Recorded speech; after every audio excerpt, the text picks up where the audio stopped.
Good evening, everyone. We're continuing with Animal Farm by George Orwell. This is Chapter 2.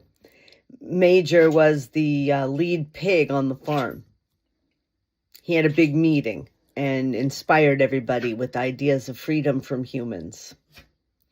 3 nights later, old Major died peacefully in his sleep. His body was buried at the foot of the orchard. This was early in March. During the next 3 months, there was much secret activity. Major's speech had given to the more intelligent animals on the farm a completely new outlook on life. They did not know when the rebellion predicted by Major would take place. They had no reason for thinking that it would be within their own lifetime, but they saw clearly that it was their duty to prepare for it. The work of teaching and organizing the others fell naturally upon the pigs, who were generally recognized as being the cleverest of the animals.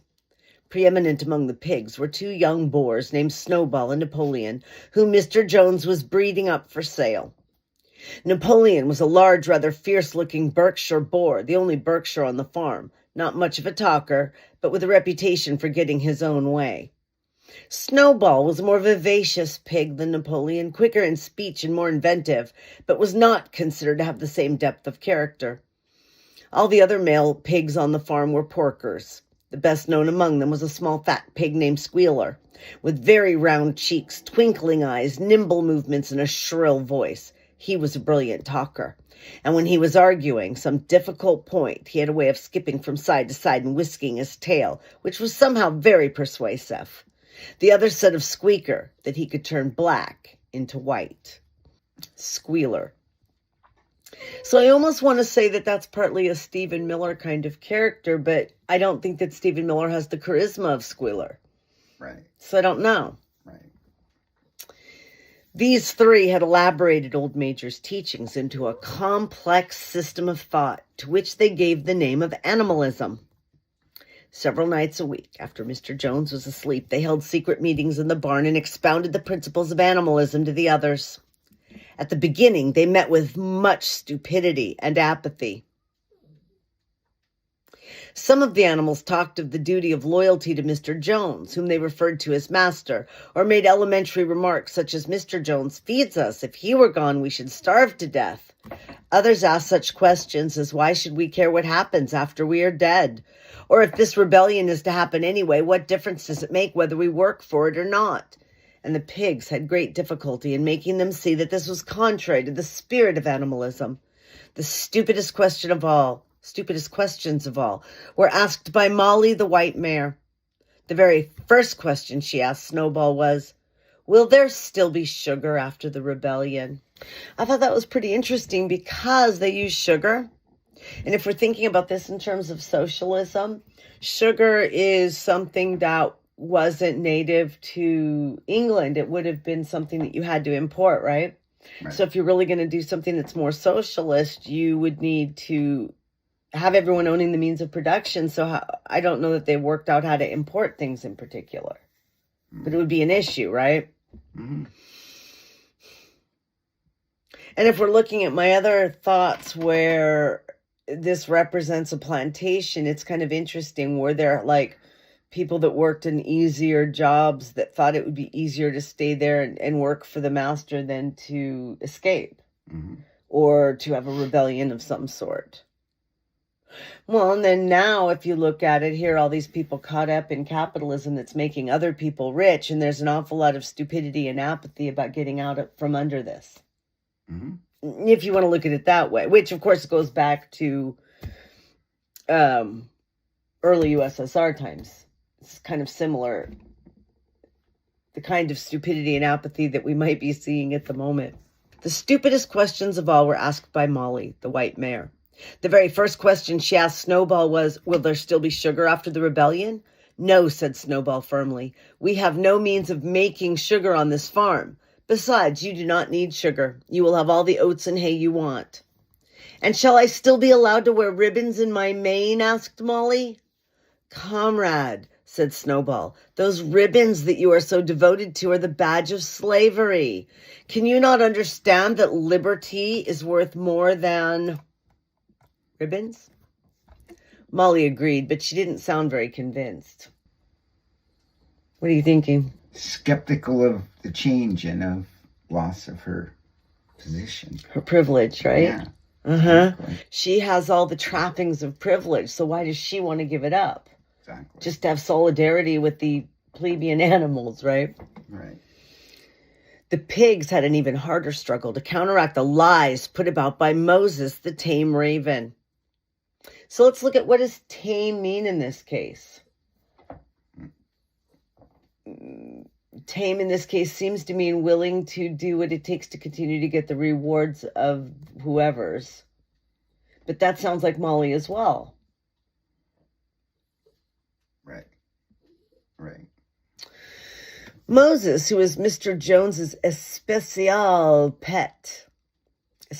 pet, was a spy and a talebearer, but he was also a clever talker.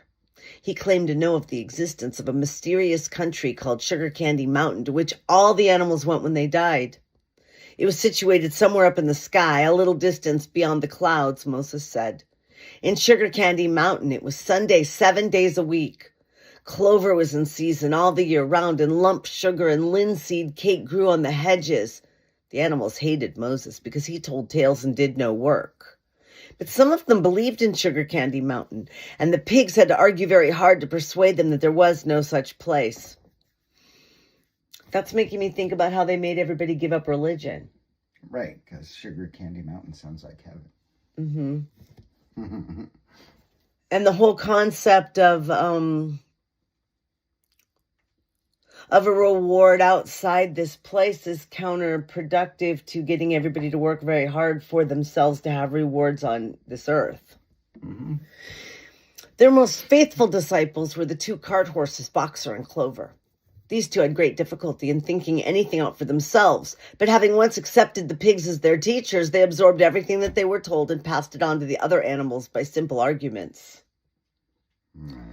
So the evangelical preachers convinced the congregants, who then, I don't know, something along that line. Trump convinces the MAGA elite, who then raises their kids. Or right. Trump convinces Fox, who then convinced the MAGA. Right. Something like that, yeah? Mm-hmm. They were unfailing in their attendance at the secret meetings in the barn and led the singing of Beasts of England, with which the meetings always ended. Now, as it turned out, the rebellion was achieved much earlier and more easily than anyone had expected. In past years, Mr. Jones, although a hard master, had been a capable farmer, but of late he had fallen on evil days. He had become much disheartened after losing money in a lawsuit and had taken to drinking more than was good for him. For whole days at a time, he would lounge in his Windsor chair in the kitchen, reading the newspapers, drinking, and occasionally feeding Moses on crusts of bread soaked in beer. Mm-hmm. So Moses is not only privileged, but Moses is addicted. Yeah, right. His men were idle and dishonest. The fields were full of weeds. The buildings wanted roofing. The hedges were neglected, and the animals were underfed. June came, and the hay was almost ready for cutting. On Midsummer's Eve, which was a Saturday, Mr. Jones went into Willingdon and got so drunk at the Red Lion that he did not come back till midday on Sunday. The men had milked the cows in the early morning and then had gone out rabbiting without bothering to feed the animals. When Mr. Jones got back, he immediately went to sleep on the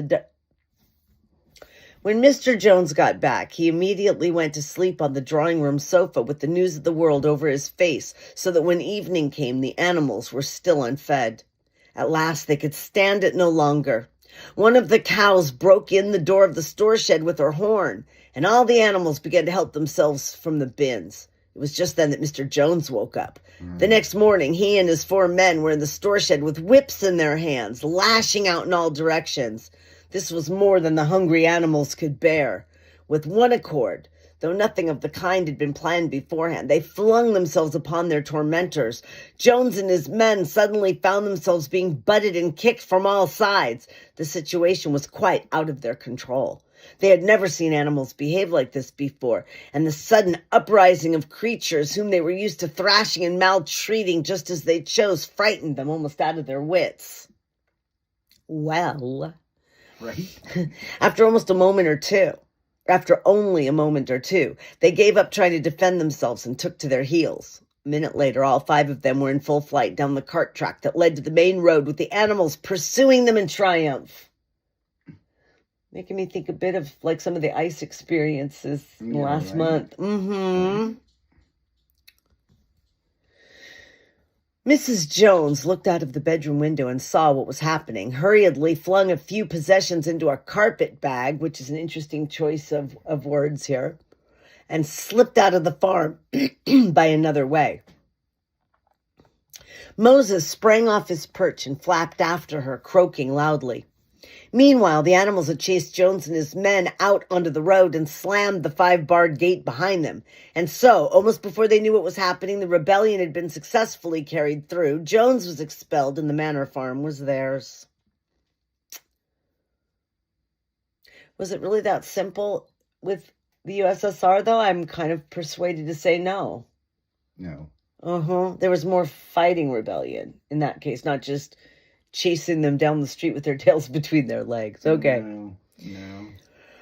For the first few minutes, the animals could hardly believe in their good fortune. Their first act was to gallop in a body right round the boundaries of the farm, as though to make quite sure that no human being was hiding anywhere upon it.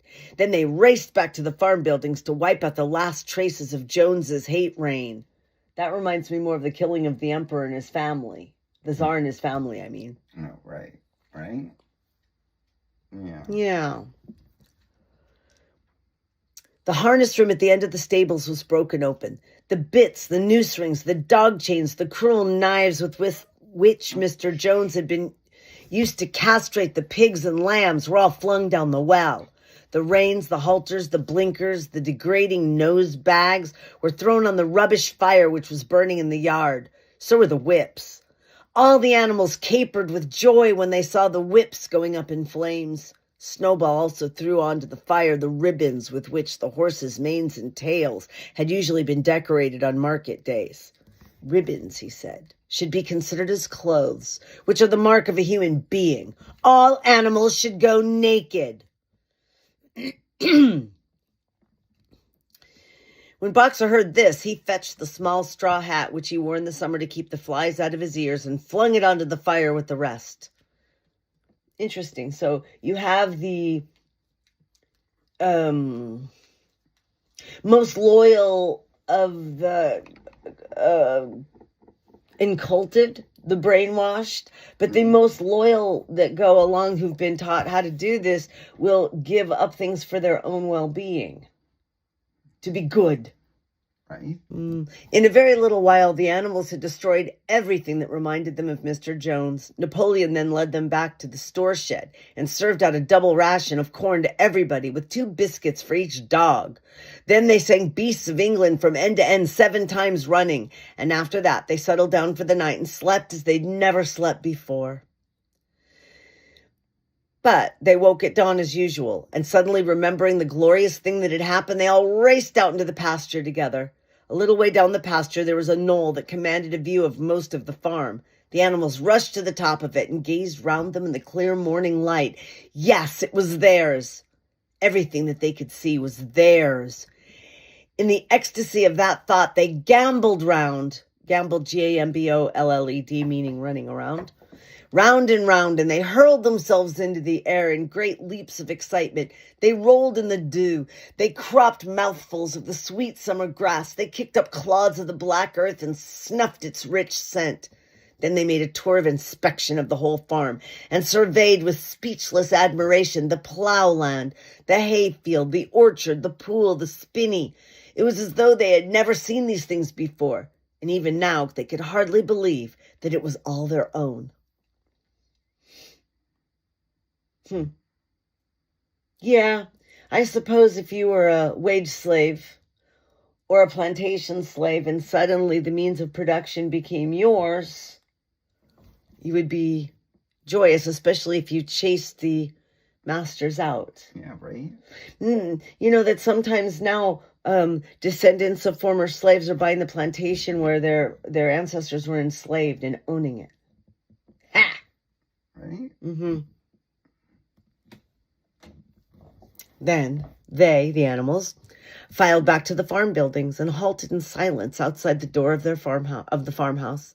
That was theirs too, but they were frightened to go inside. After a moment, however, Snowball and Napoleon butted the door open with their shoulders, and the animals entered in single file, walking with the utmost care for fear of disturbing anything. They tiptoed from room to room, afraid to speak above a whisper, and gazing with a kind of awe at the unbelievable luxury, at the beds with their feathered mattresses, the looking glasses, the horsehair sofa, the Brussels carpet, the lithograph of Queen Victoria on the drawing room mantelpiece. They were lust coming down. That's interesting. It must say just, but look at it. It looks like an L. They were just coming down the stairs when Molly was discovered to be missing. Going back, the others found. Where do you think Molly is? No. Sugar cube somewhere. Almost. She had remained behind in the best bedroom. She had taken a piece of blue ribbon from Mrs. Jones's dressing table and was holding it against her shoulder and admiring herself in the glass in a very foolish manner. The others reproached her sharply, and they went outside. Some hams hanging in the kitchen were taken out for burial. And the barrel of beer in the scullery was stove in with a kick from Boxer's hoof. Otherwise, nothing in the house was touched. A unanimous resolution was passed on the spot that the farmhouse should be preserved as a museum. All were agreed that no animal must ever live there. The animals had their breakfast, and then Snowball and Napoleon called them together again. "Comrades," said Snowball, "it is 6:30, and we have a long day before us. Today we begin the hay harvest. But there is another matter that must be attended to first." The pigs now revealed that during the past 3 months they had taught themselves to read and write from an old spelling book which had belonged to Mr. Jones's children and which had been thrown on the rubbish heap. Now, what do you notice about that if they've been teaching themselves for months?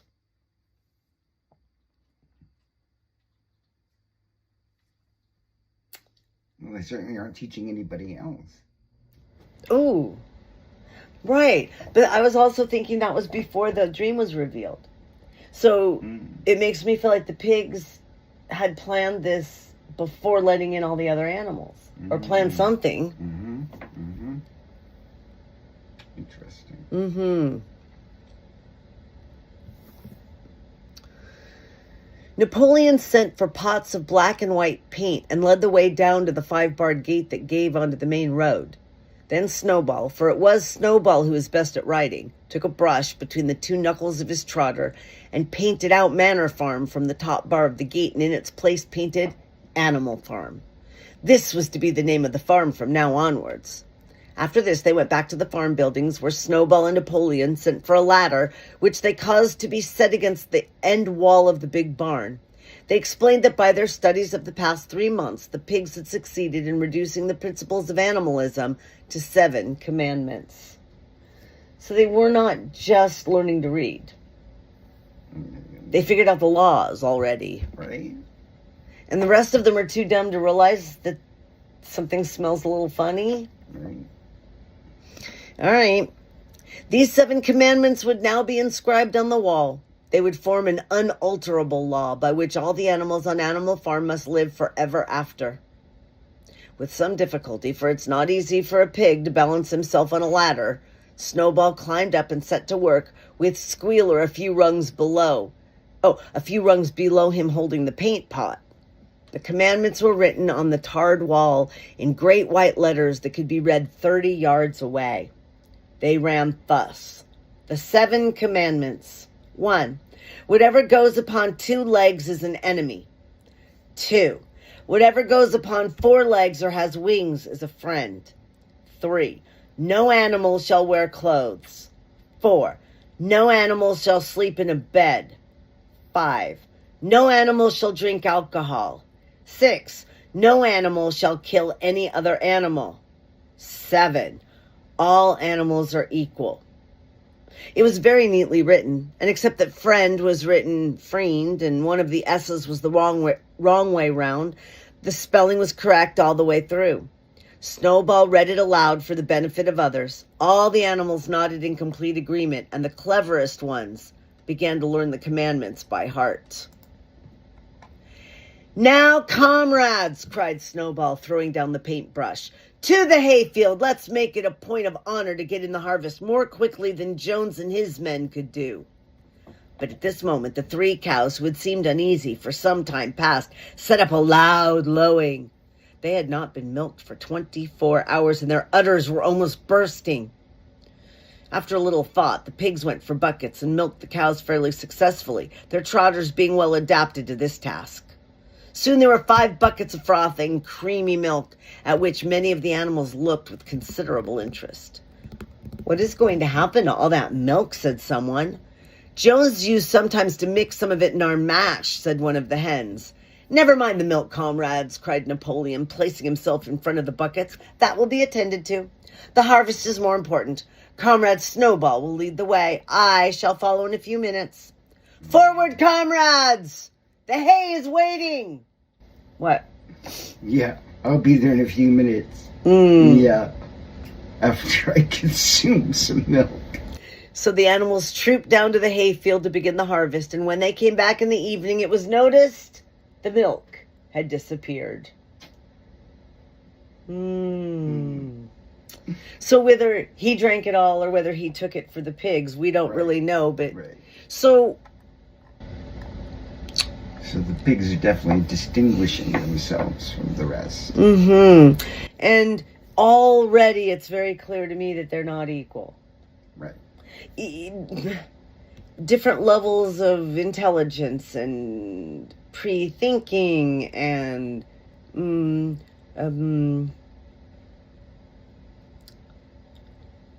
preparation. So it makes me wonder, was old Major actually innocent in this, or did he kind of plan it? Right. So, like I said, if old Major was Marx, but I don't think he's just Marx. It almost seems like he's Marx and maybe Trotsky. Right. I don't know, though. And, of course, it doesn't have to be exactly alike, but it gives us some sense of what they're doing. So, please come back for Chapter 3. We'll see you next time.